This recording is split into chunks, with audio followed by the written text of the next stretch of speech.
What's up, everybody, and welcome back to another movie review. I'm Chase Lee, reviewing for DallasMovieScreenings.com, and the movie I want to take a look at right now is Get Duped. Now, excuse me. All right.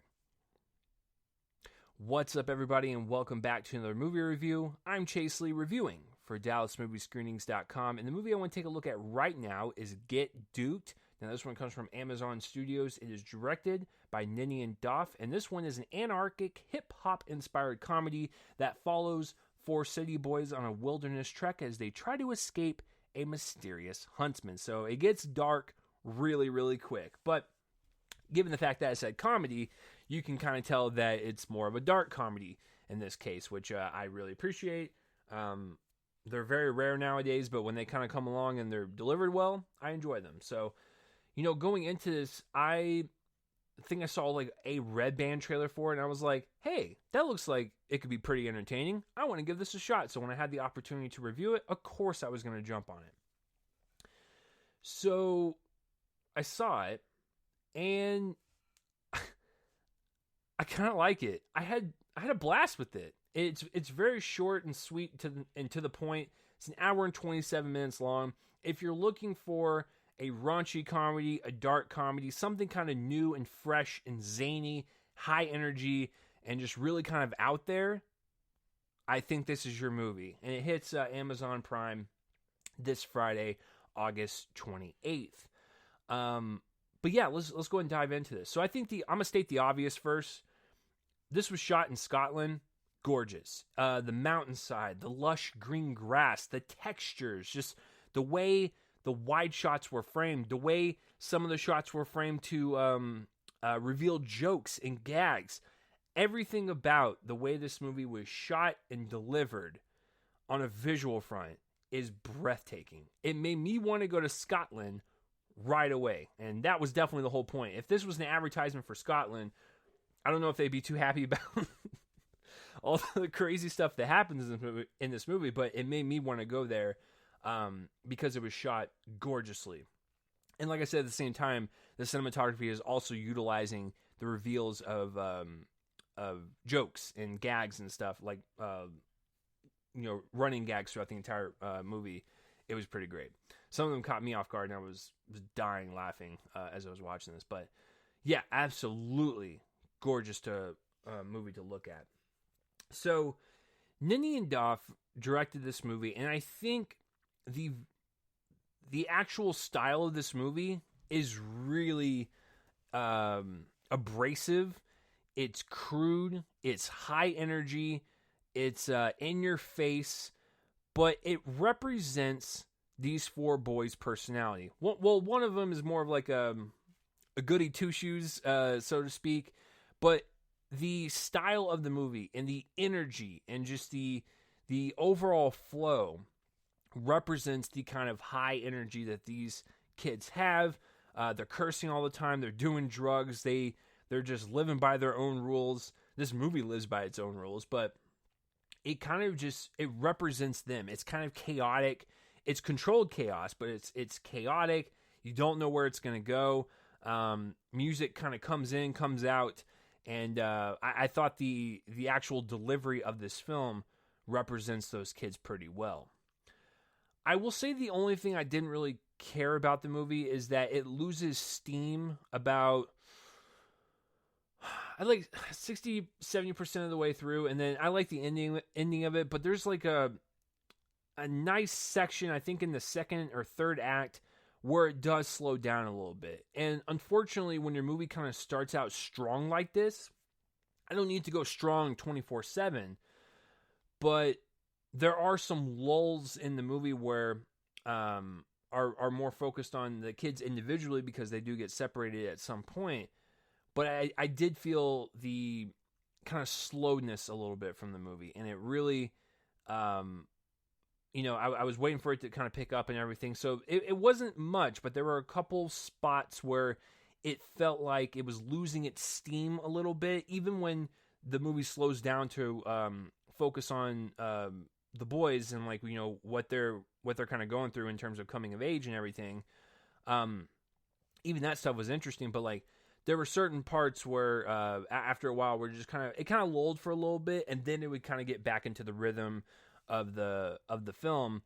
But that would be my only complaint. It just loses a little steam, but it's still a fun watch overall.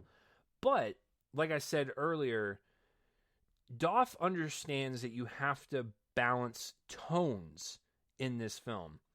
This film is a hard R. It is crazy. It is psychotic, but I enjoy that energy. But you also have to show and display what these characters are thinking. And there are several moments towards the end where we finally get a sense of what they're thinking. And, they kind of bring up that they're outsiders. The school doesn't like them. So they're kind of pitted in this corner, through societal, kind of groups and everything. And they're like, these are the outcasts. You guys need to become friends. And, you can definitely tell that they're not, the best of friends. They were just put in this situation together because they were all three outcasts from school, and they were forced to work together. But there's a lot of kind of pain and suffering and loneliness that any kid would feel if they felt like an outsider. And that's what these kids feel.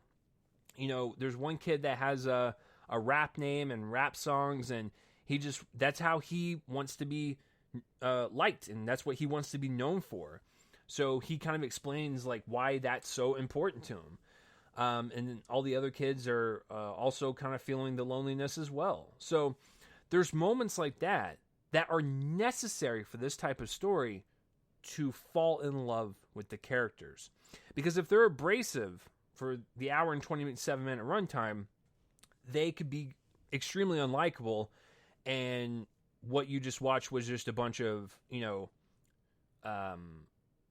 gags just back and forth, and with real no substance.